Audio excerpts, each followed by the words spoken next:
Assalamualaikum warahmatullahi wabarakatuh.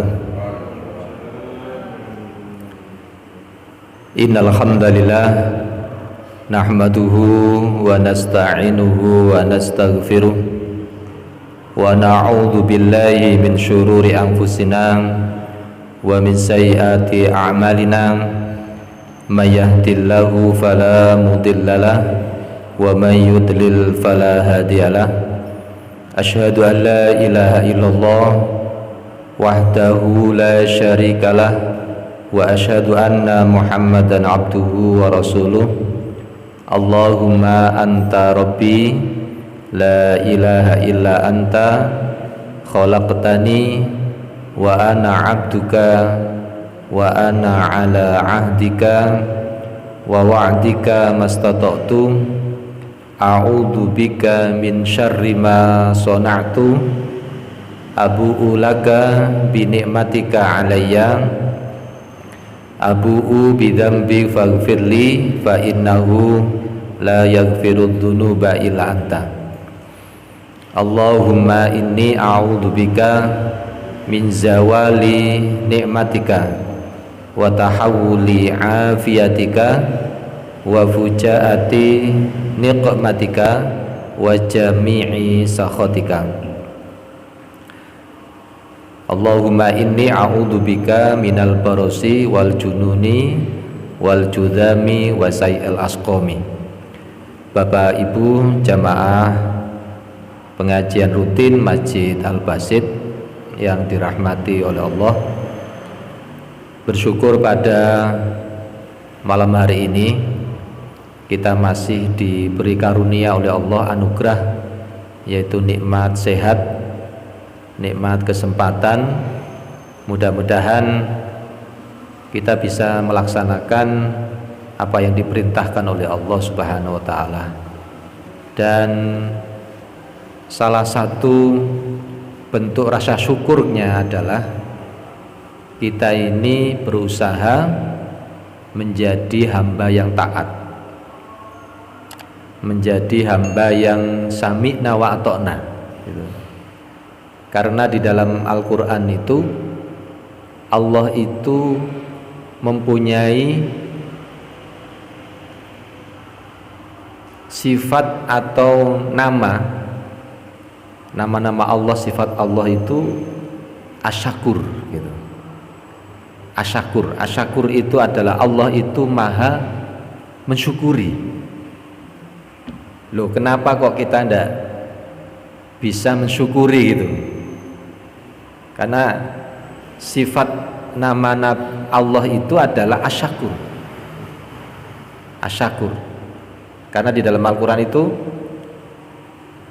Allah itu innallaha yubashshirullahu ibadahu, ya.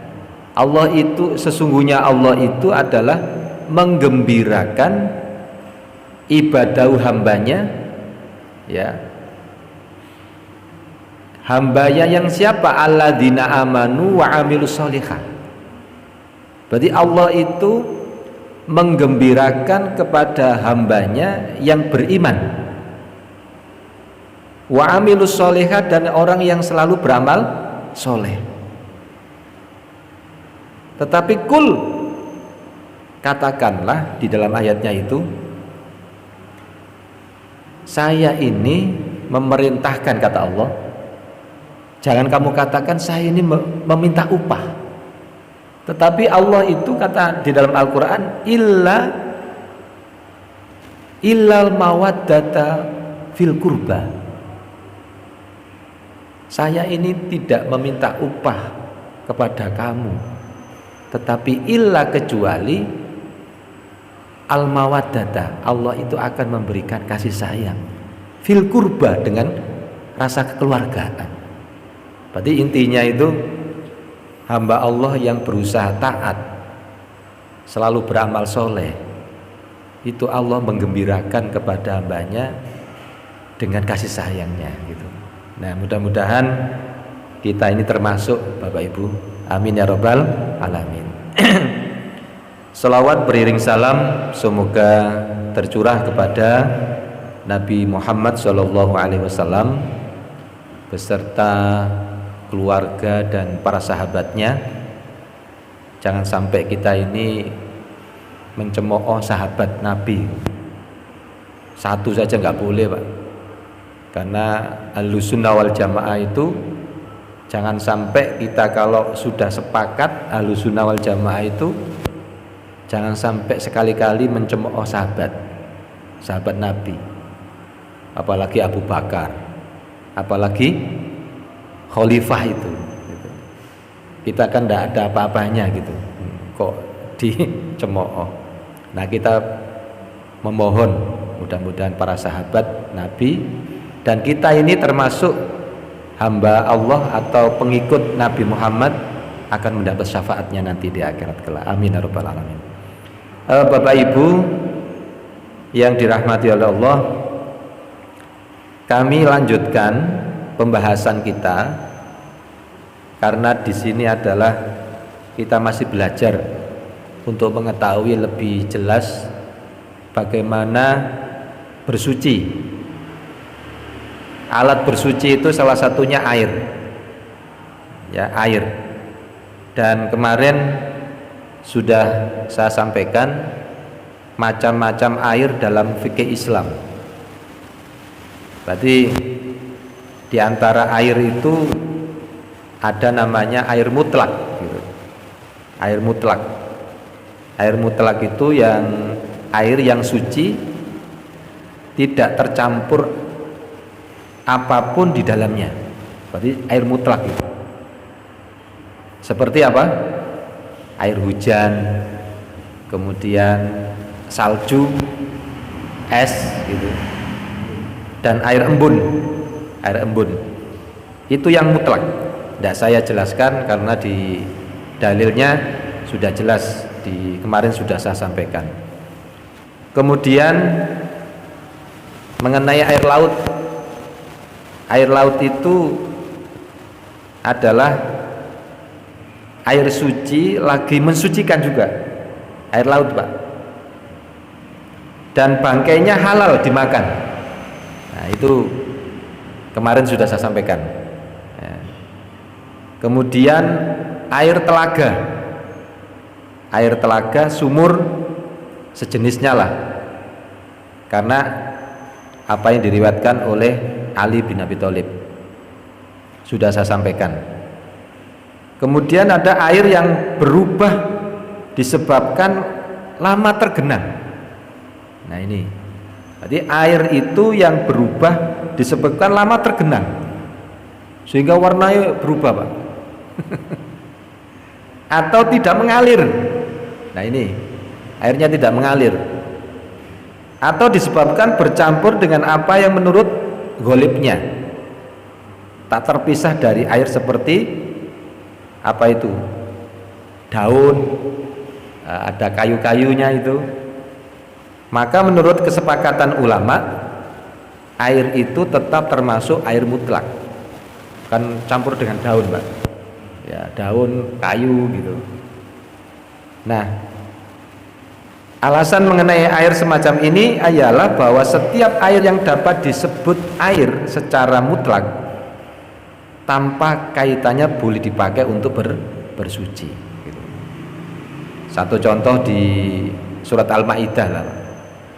Falam tajidu ma'an fatayammamu sha'idan thayyiban.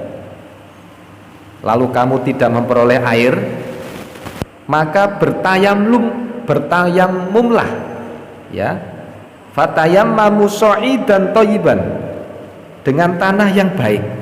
Nah, tanah yang baik. Nah, kembali kepada air, Pak. Salah satu air itu yang tidak berubah. Apa kalau tergenang itu, yang penting nggak berubah warnanya lah. Gitu.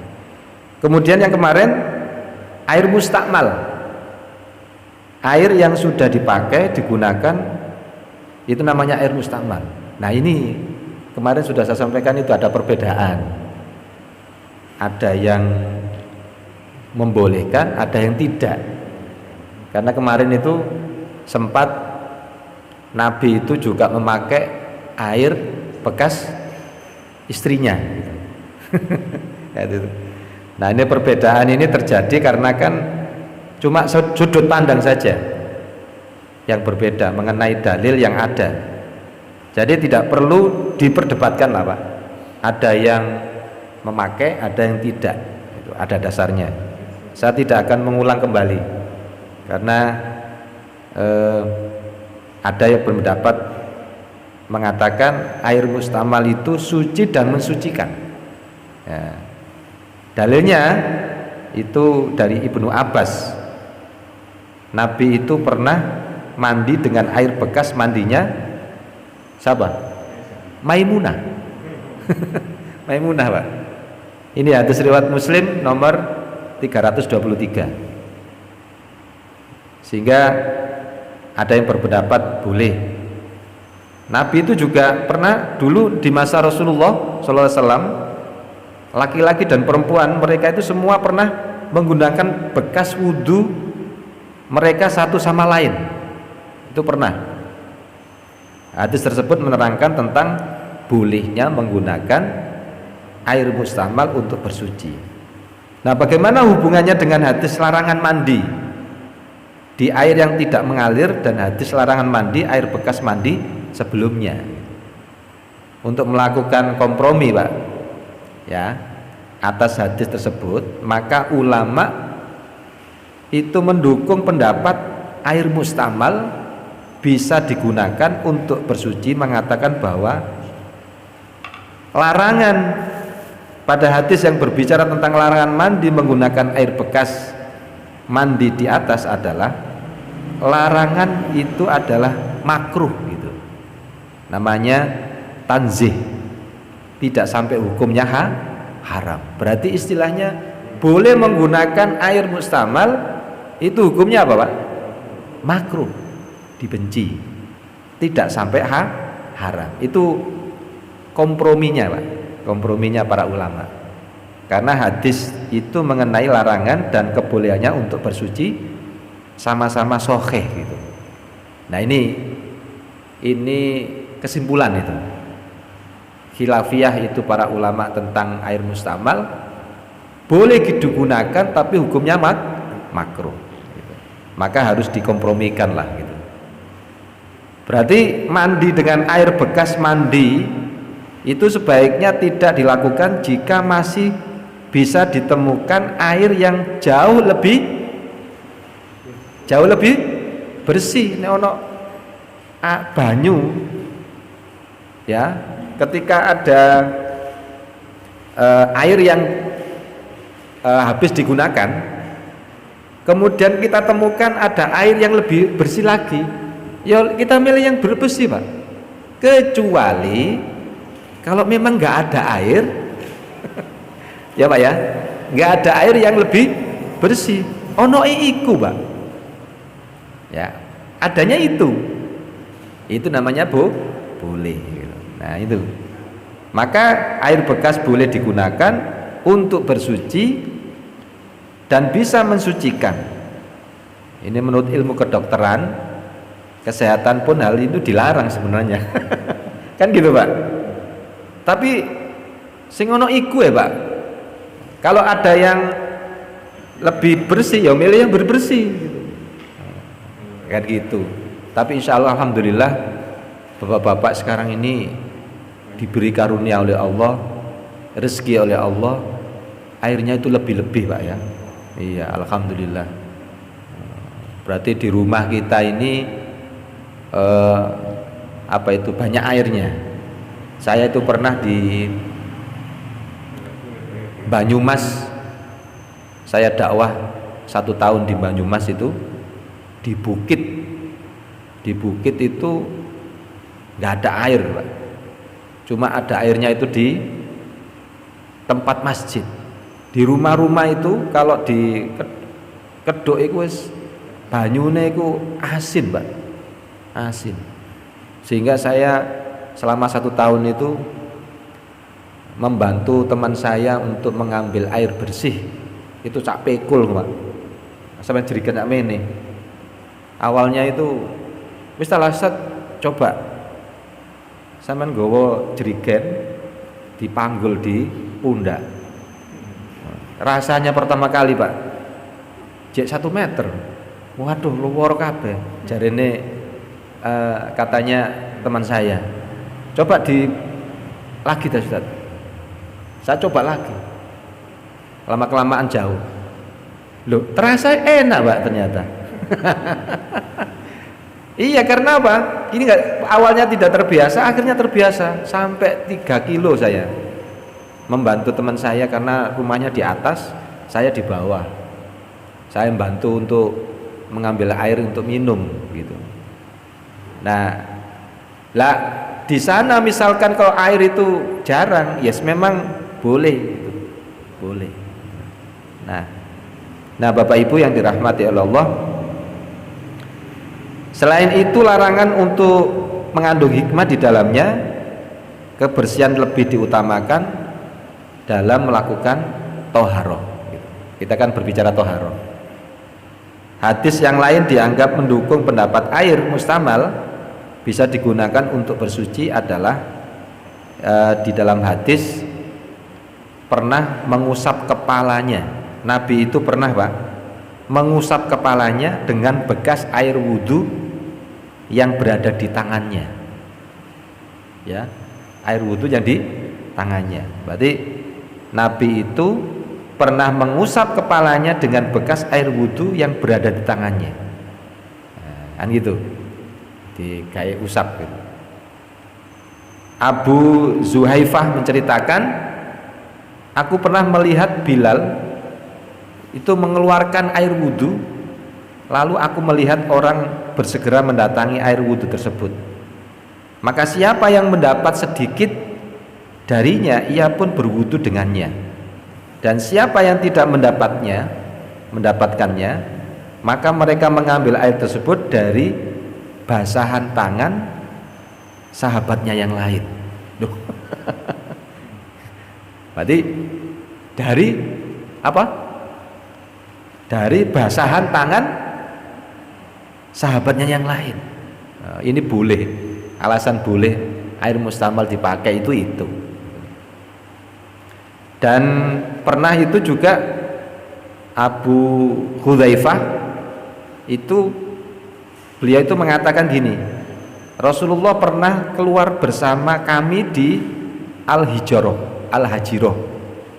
Lalu beliau didatangkan air wudhu untuk berwudhu. Berarti ada air datangkan diberikan kepada Nabi. Kemudian para sahabat mengambil bekas air wudhu beliau. Mereka pun menggunakannya untuk mengusap anggota wudhu. Oh. Ini hadis riwayat Bukhari. Makanya air mustakmal itu boleh, komprominya itu makruh. Nah ini sebagian tambahan yang air mustamal bisa disimak, hadis banyak sekali. Nah Bapak Ibu yang dirahmati oleh Allah, hari ini saya ingin menyampaikan ada air yang bercampur najis.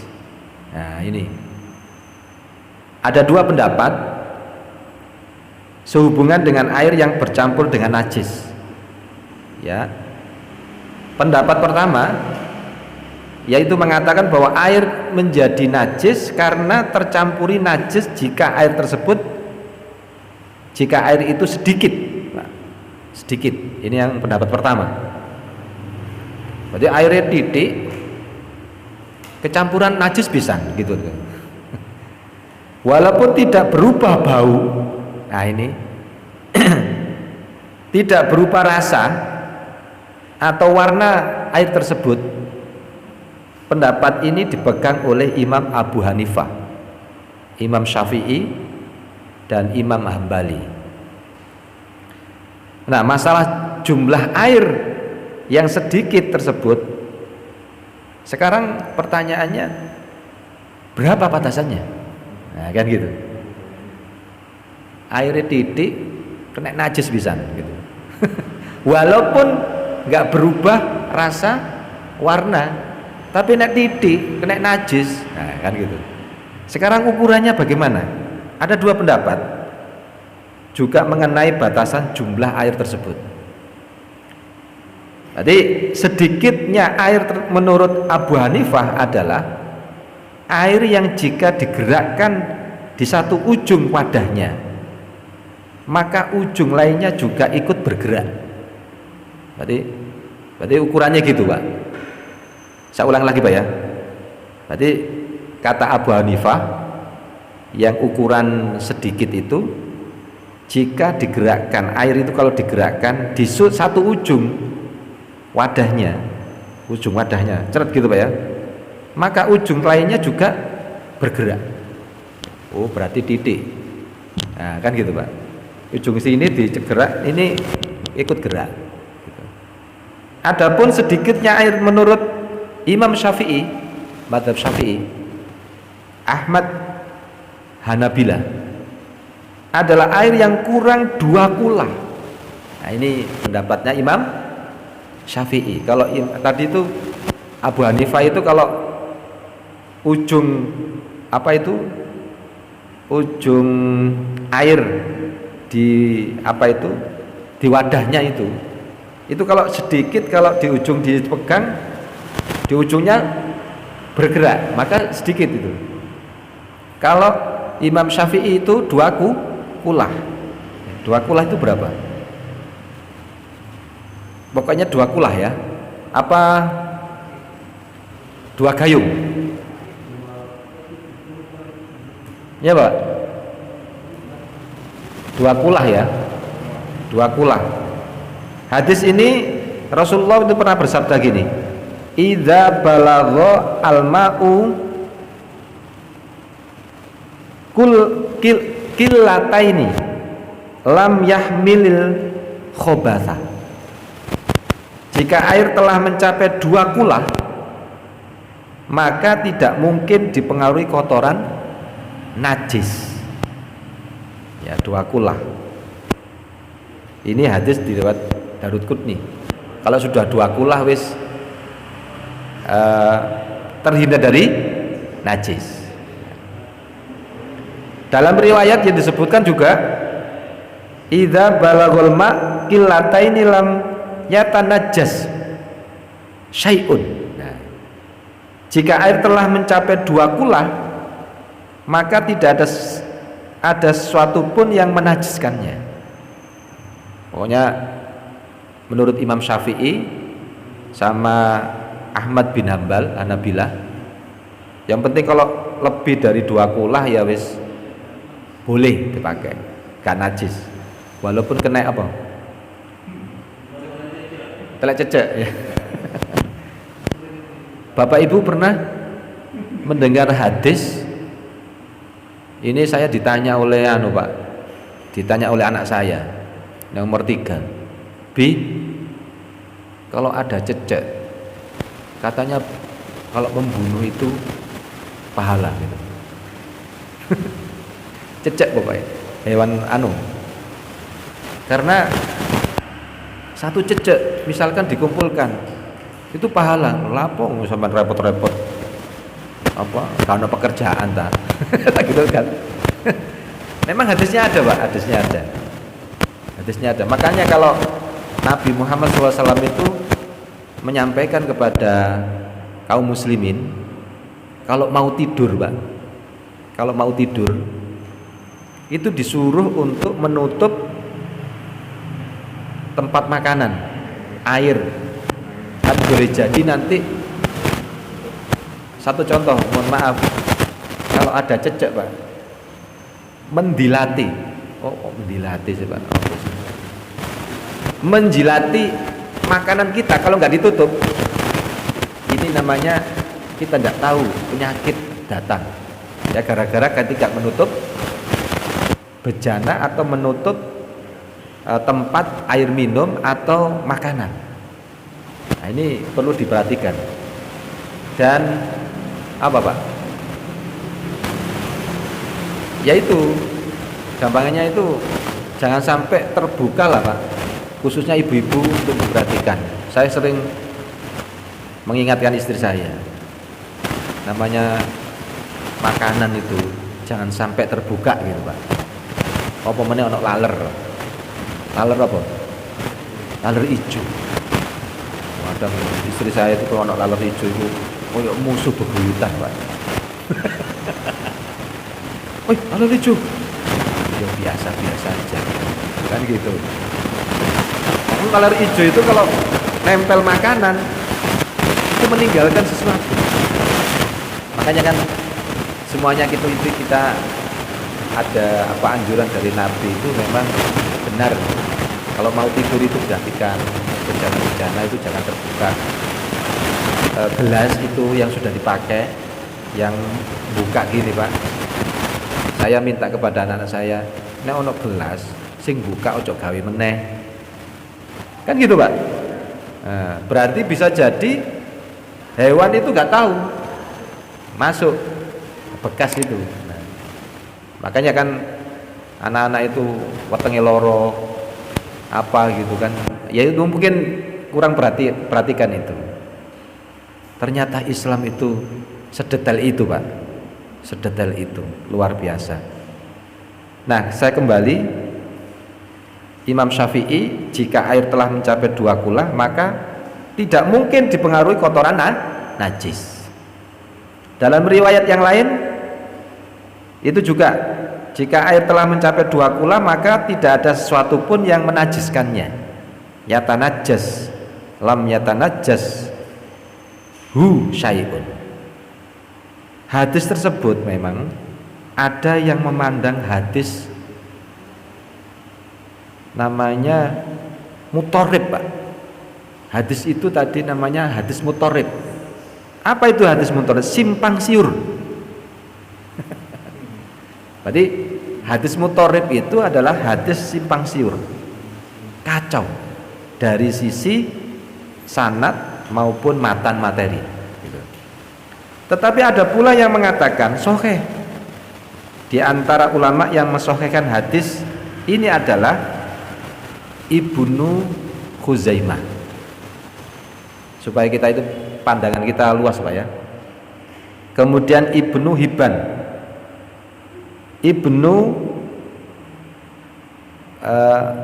At-Tahawi, kemudian An-Nawawi, Adz-Dzahabi, Ibnu Hajar, kemudian As-Suyuti, kemudian Ahmad Syakir. Nah itu mensahihkannya. Tapi ada yang berpendapat ulama yang lain, nek 2 kula itu hadisnya itu simpang siur gitu. Ya, ini namanya para ulama. Nah pendapat itu yang pertama tadi ya Pak ya. Berarti ukuran air yang kena najis. Sehingga kalau kena najis itu ukurannya itu kan kalau sedikit itu kalau kena najis maka nggak boleh. Kalau ukurannya Imam Ahmad bin Hanbal tadi kan sedikit itu kalau ditutup di ujung bejana itu kemudian kalau di tujungnya itu bergerak gitu berarti sedikit. Kalau kita tutup dek itu kok nggak bergerak sini berarti kan boleh. Sementara Imam Syafi'i mengatakan 2 kula. 2 kula. Nah itulah pendapat Pak. Nah pendapat yang kedua mengatakan bahwa jika air itu tidak berubah bau, nah ini berubah bau, baunya nggak berubah, rasanya atau warnanya, maka air tersebut tidak najis. Nah gitu.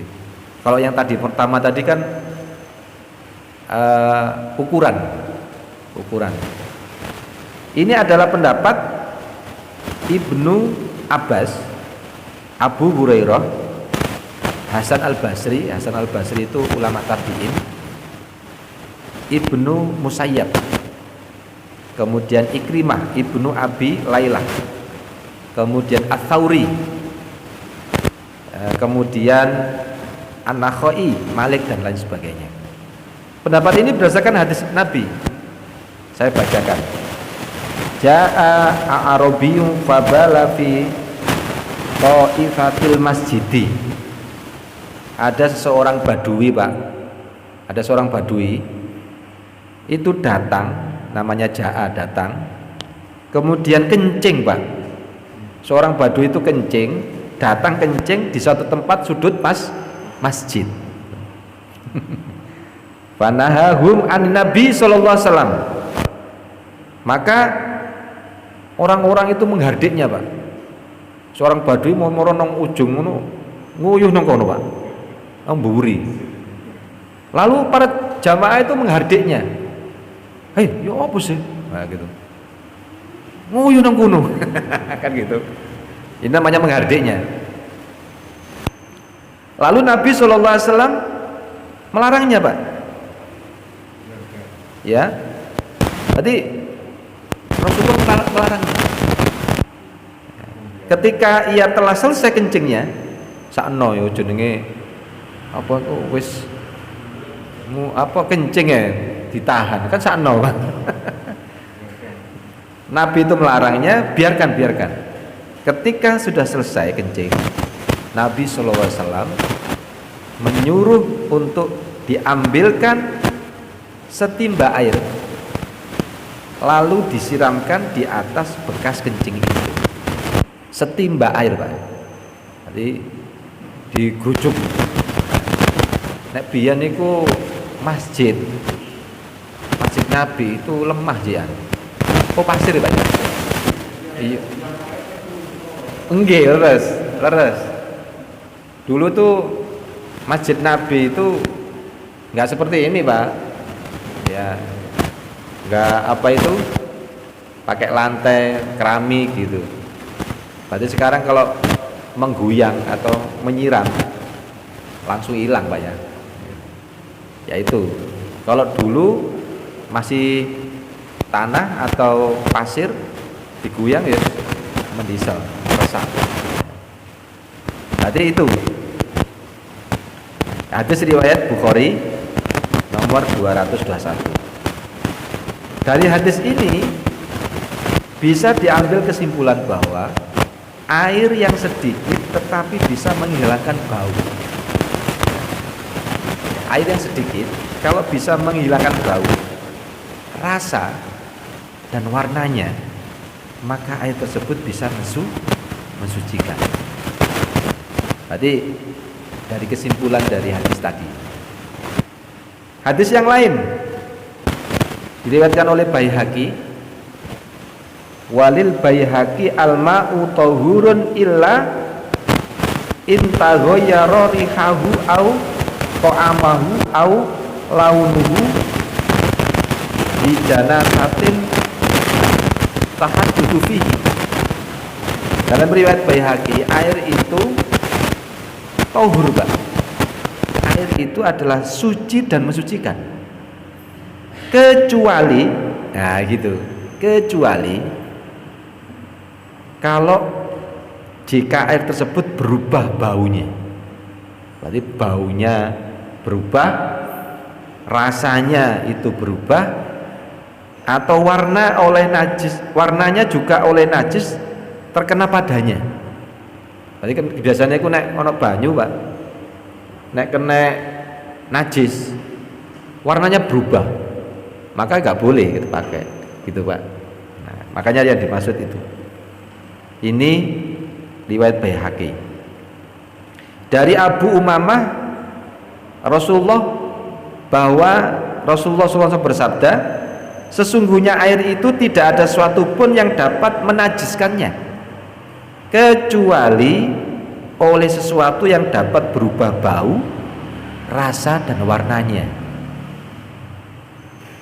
Kan bisa jadi, Pak, banyune akeh Pak, tapi kena telek, Pak, teleke wakeh.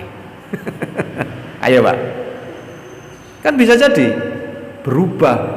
Yang penting itu berubah baunya, apa itu, warnanya, rasanya. Kan bisa jadi akeh, bisa jadi titik, kan gitu, Pak. Nah, ini ukurannya. Nek ono banyu kok baune gak enak, Pak. Ya coba. Ayo. Mohon maaf.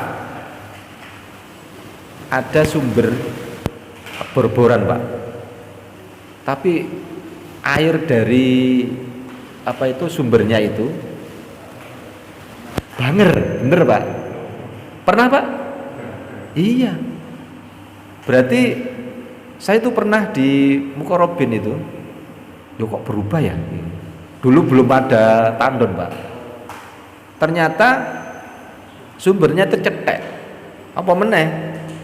Apa itu bor-boran di samping-sampingnya itu ada sepiteng. Ono peceren apalagi. Nah, akhirnya kurang apa itu? Kita dalamkan lebih dalam apa? Kita ngebor lebih dalam lagi. Nah, itu kan bisa jadi, Pak. Diambung ini, loh, ya apa iki banget. Jadi kan mau teruskan tanda? Ya, mau teruskan itu gimana gitu. Maka ukurannya adalah pokoknya air itu ya tidak ada sesuatu pun yang dapat menajiskan kecuali sesuatu yang dapat berubah baunya, rasanya dan warnanya. Nah, bagian pertama hadis itu adalah sahih, sedangkan bagian akhirnya dhaif. Ungkapan sesungguhnya air itu tidak ada sesuatu yang menajiskannya telah ada dasarnya hadis itu bi'ru bidoah. Biru bidoah itu saya pernah menyampaikan itu biru bidoah ya, airnya itu menggenang gitu Pak ya itu. Nah, setelah kita mengetahui beberapa pendapat itu, kita akan mengetahui kesimpulannya itu gampangannya gitu. Berarti airnya itu gak berubah wis ya boleh kita lakukan gitu. Kita buat untuk bersuci. Nah, mudah-mudahan ini sudah mau isya ini, dan saya sudah menyampaikan kriteria air yang ada, yang air yang mustamal, kemudian ada air yang memang kecampuran najis gitu. Ya lo.